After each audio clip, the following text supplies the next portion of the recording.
Bible कहती है उसके कोड़े खाने से तू चंगा हो चुका है। बाइबल कहती है तुझे उस वचन के ऊपर मनन करना होगा। उस पर इसहाक शाम के टाइम में परमेश्वर के वचन का ध्यान करने के लिए वो मैदानों में जाता था।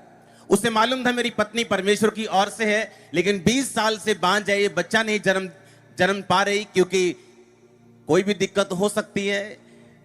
लेकिन परमेश्वर का वचन ये कहता है कि उसने अब्राहम को कहा था कि मैं तेरे वंशों को तेरे चुनूंगा, आशीष दूंगा, तू आशीष का मूल होगा, मैं तेरे बच्चों को, तेरे वंश को आकाश के तारों की तरह अनगिनत करूंगा।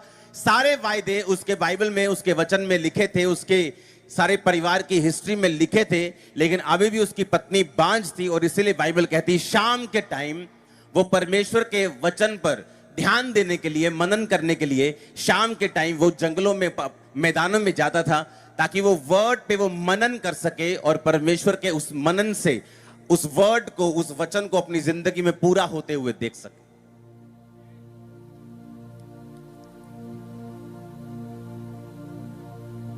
प्रेरितों के काम 9 उसकी 36 से 43 आयत, आपने जो क्रूसेट पे वचन सुना था उसको आज हम थोड़ा एक्सप्लेन करके सुनेंगे। उसमें लिखा कि याफा में तबीता अर्थात दोरकास नामक एक विश्वासनी रहती थी। वह बहुत से भले काम और दान करती थी। उन दिनों में बीमार होकर वो मर गई और उसे उन्होंने नहलाकर अटारी पर रख दिया, इसलिए कि लुद्दा याफा के निकट था। चेलों ने सुनकर कि पतरस वहां मौजूद है, 2 मनुष्य भेजकर उससे विनती की कि हमारे पास आने में देर न कर। पतरस उठकर उनके साथ हो गया, और जब पहुंचा तो वे उसे उसी अटारी पर ले गए जहां उन्होंने उस विधवा के उस शरीर को, उस शव को, उसकी लाश को रखा हुआ था। और सब विधवाएं रोती हुई आ खड़ी हुई, और कुर्ते और कपड़े दोरकास ने उनके साथ रहते हुए बनाए थे वो दिखाने लगी। तब पतरस ने सबको बाहर कर दिया और घुटने टेक कर प्रार्थना की और शव की ओर देखकर कहा, हे तबीता उठ।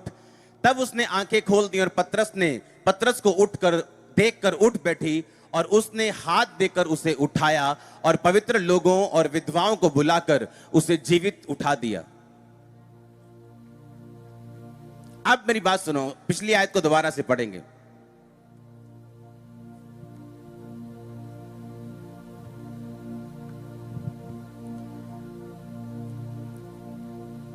उसकी आगे आयत को 40 में लिखा, तब पतरस ने सबको बाहर कर दिया।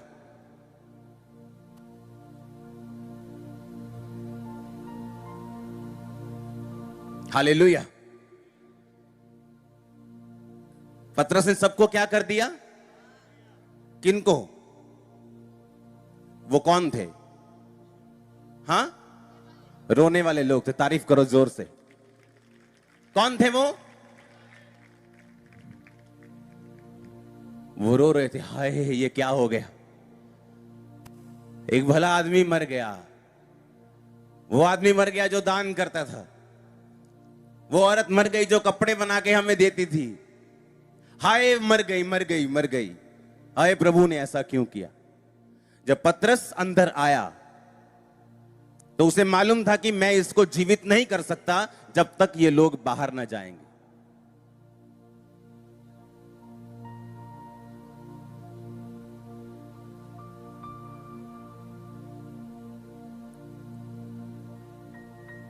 एक बात, आपके लिए आकाश में कुछ रखा हुआ है, परमेश्वर ने कुछ रखा है आपके लिए, और वो अपने आप आपको नहीं देगा। आपको स्पिरिट में जाके, आत्मा में जाके, मनन में जाके, आत्मिक अपनी ताकत को इकट्ठा करके और समझ के उसको लेना होगा परमेश्वर से। हट जाओ, मेरी बात समझ रहे हो कि नहीं? पतरस जब अंदर आया उसने देखा कि एक औरत को, उसकी लाश को इधर रखा हुआ है और मुझे इसको जीवित करना है, लेकिन इन रोने वालों के कारण मैं इसे जीवित नहीं कर सकता। और बाइबल कहती पतरस ने सबको बाहर कर दिया। कहता बाहर, पहले गेट आउट हो जाओ, सब बाहर जाओ पहले।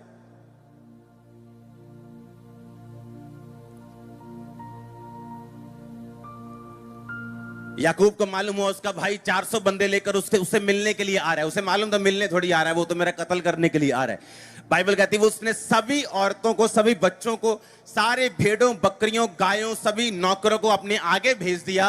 अकेला रह गया, असिस्टेंट तक नहीं रखा। और बाइबल कहती है नदी के उस पार अकेला रह के वो रात को प्रार्थना करनी उसने शुरू की।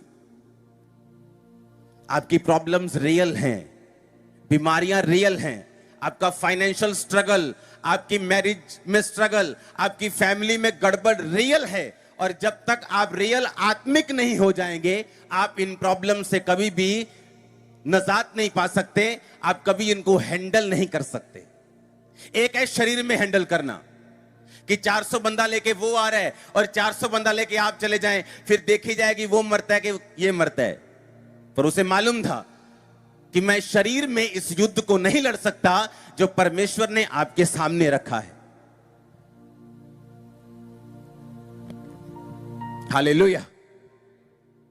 और वो युद्ध उसे मालूम था मुझे स्पिरिट में लड़ना है, मुझे आत्मा में लड़ना है, और मुझे आत्मिक रीति के साथ फाइट करनी है। इसलिए बाइबल कहती है याकूब सारी रात मनन करता रहा और प्रभु से कहता रहा जब तक तू मुझे आशीष नहीं देगा मैं तुझे छोड़ूंगा नहीं। बोलो आत्मिक रीति से युद्ध करना।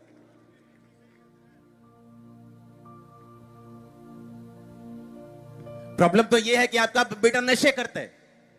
प्रॉब्लम तो यह है कि आपका पति आपको पूछता नहीं, लेकिन आप काउंसलिंग कर करके थक चुके हो, आप बोल बोल के थक चुके हो, आप समझा समझा के थक चुके हो, पर आप प्रार्थना करने से आपको एलर्जी है। फाइट जो स्पिरिचुअल है उससे एलर्जी है। आपकी स्पिरिचुअल आइज बंद है, इसीलिए वो मुसीबत आपके सामने पहाड़ बन के खड़ी है जो कि एक चूहे की तरह होनी चाहिए। अगर तो आप आत्मा के बाहर हैं फिर तो वो पहाड़ है, लेकिन अगर आप आत्मा के अंदर हैं फिर वो आपके लिए चूहा है। फिर से पढ़ेंगे 40 आयत को। तब पतरस ने सेवक सबको बाहर कर दिया और घुटने टेक कर प्रार्थना की और शव की ओर देखकर कहा, हे तबीता उठ। आत्मिक जीवन असली है। आपके टीवी में, आपके घर के टीवी में गाने चल रहे हैं, आप वहां प्रेयर नहीं कर सकते। सब तरह के प्रोग्राम वहां चल रहे हैं, सास बहू से लेके नागिन से लेके, आप वहां प्रार्थना नहीं कर सकते।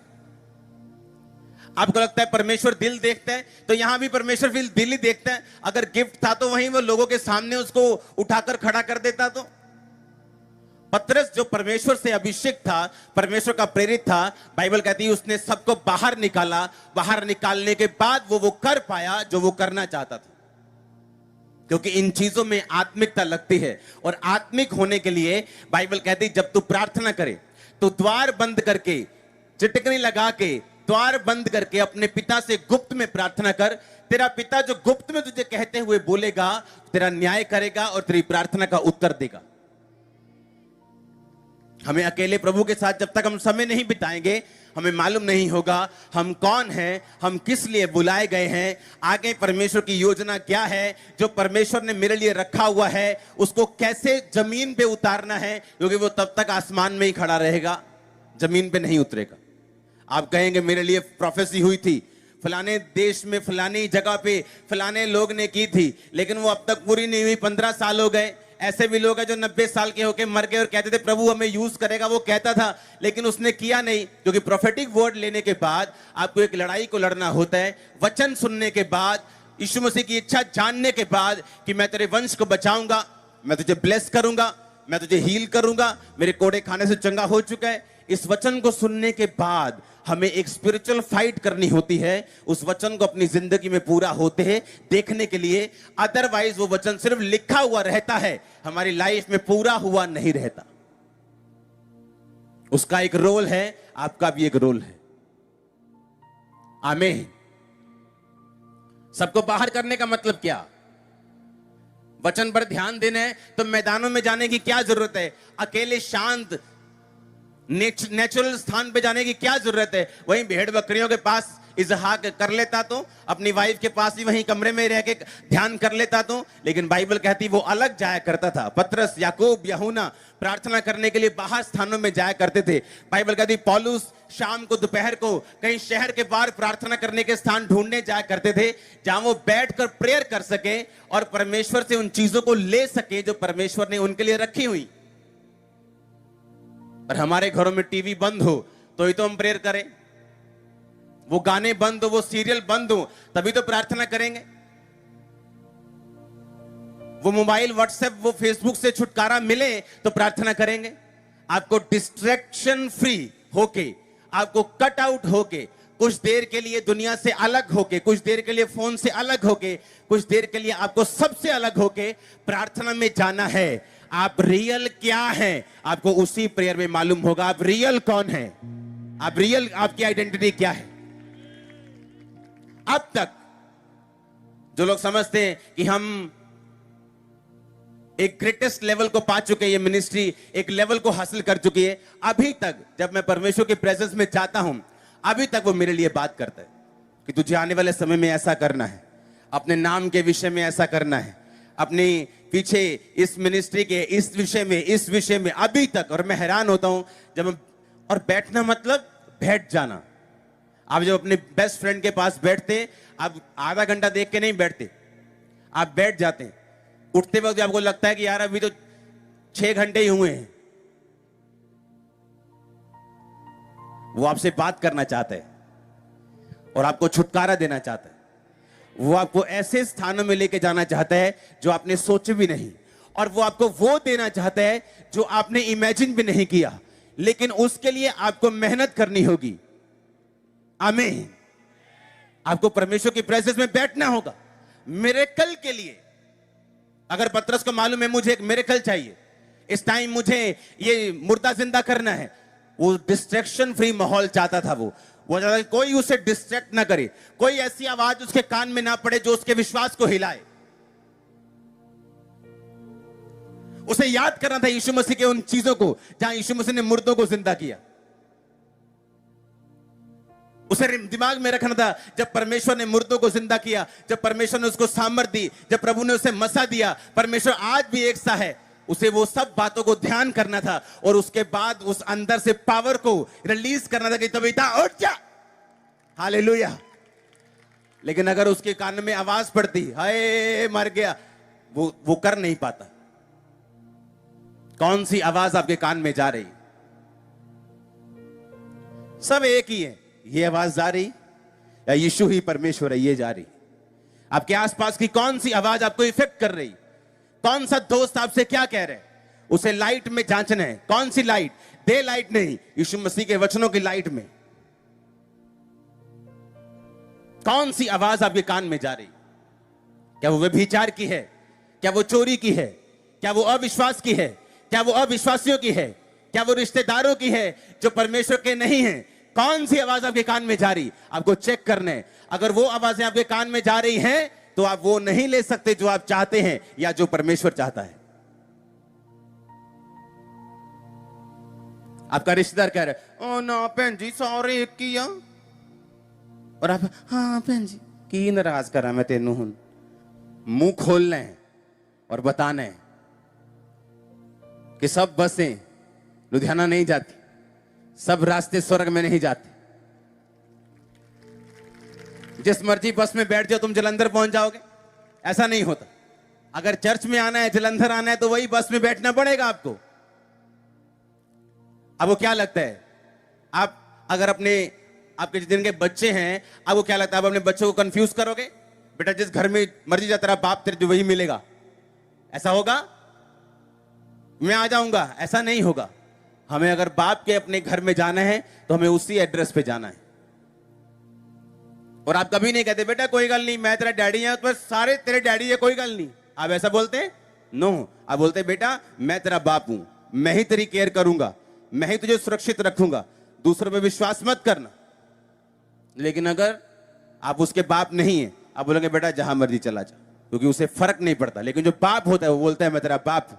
यीशु मसीह कहता है मैं तेरा परमेश्वर हूं, मार्ग जीवन और सच्चाई मैं हूं। आमीन। कौन सी आवाज आपके कान में जा रही?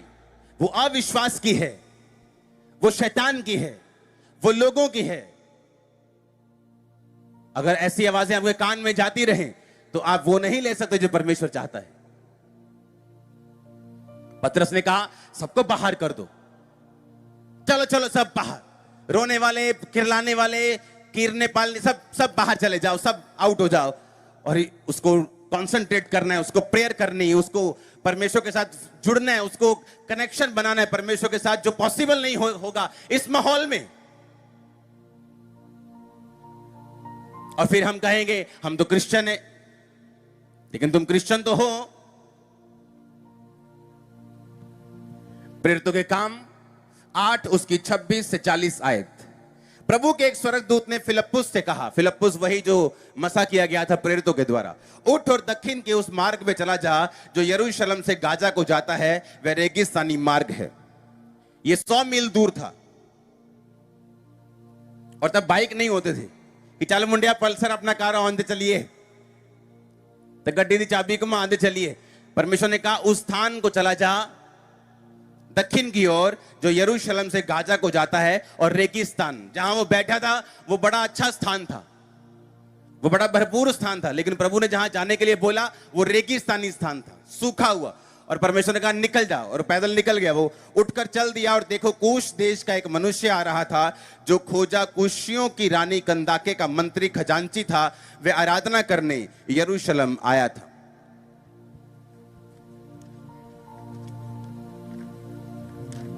अगर इसकी डिटेल में पढ़ेंगे, ये वही रानी थी जो सुलेमान से प्रभावित थी एक टाइम में, ओके। और परमेश्वर को उसने ग्रहण किया, और उसके बाद उसके लोग जो थे वो परमेश्वर की आराधना करना शुरू हो गए, लेकिन वो शुरू से यहूदी नहीं थे। वह रथ पर बैठा हुआ यशाया भविष्यद्वक्ता की पुस्तक पढ़ता हुआ लौट रहा था। यह मंत्री ये बड़ा बड़ा अधिकारी था। अगर आप इसे यूनानी भाषा में पढ़ेंगे बाइबल को, तो आपको मालूम होगा कि ये एक बड़ा बड़ा व्यक्ति था, पॉलिटिकली एक बहुत बड़ा व्यक्ति था। यशाया भविष्यद्वक्ता की पुस्तक पढ़ता हुआ जा रहा था, तो फिलिप्पुस उसकी ओर दौड़ा और उससे यशाया भविष्यद्वक्ता की पुस्तक पढ़ते हुए सुना और पूछा, क्या तू जो पढ़ रहा है समझता भी है? उसने कहा, जब तक मुझे कोई ना समझाए तो मैं कैसे समझूं? और उसने फिलिप्पुस से विनती की कि वह चढ़कर उसके पास बैठे। पवित्र शास्त्र का जो अध्याय वह पढ़ रहा था वह यह था, वह भेड़ के समान वध होने को पहुंचाया गया। बोलो अपने पड़ोसी को, वो भेड़ के समान वध होने को पहुंचाया गया। वह उन कतरने वालों के सामने चुपचाप रहता है। बोलो अपने पड़ोसी को, वैसे ही उसने भी अपना मुंह ना खोला। उसकी दीनता में उसका न्याय नहीं होने पाया। उसके समय के लोगों का वर्णन कौन करेगा, क्योंकि पृथ्वी से उसका प्राण उठा लिया जाता है। इस पर खोजे ने फिलिप्पुस से पूछा, मैं तुझसे विनती करता हूं, ये बता कि भविष्यद्वक्ता ये किसके विषय में कहता है, अपने या दूसरे के? तब फिलिप्पुस ने अपना मुंह खोला और पवित्र शास्त्र से आरंभ करके उसे यीशु मसीह का सुसमाचार सुनाया। मार्ग में चलते चलते वो जल की जगह पहुंचे। तब खोजे ने कहा, देख यहां जल है, उसने अब बपतिस्मा लेने से क्या रोक है? फिलिप्पुस ने कहा, यदि तू सारे मन से विश्वास करता है तो ले सकता है। उसने उत्तर दिया, मैं विश्वास करता हूं कि यीशु मसीह परमेश्वर का बेटा है। तब उसने रथ खड़ा करके आज्ञा दी और फिलिप्पुस और खोजा दोनों जल में उतर पड़े और उसने खोजा को बपतिस्मा दिया। जब वह जल में से निकलकर ऊपर आए तो प्रभु का आत्मा फिलिप्पुस को उठा ले गया और खोजा ने उसे फिर ना देखा और वह आनंद करता हुआ अपने मार्ग पर चला गया। और फिलिप्पुस अशदोद में आ निकला और जब तक कैसरिया में ना पहुंचा तब तक नगर नगर सुसमाचार सुनाता गया। तारीफ करो इस वचन के लिए।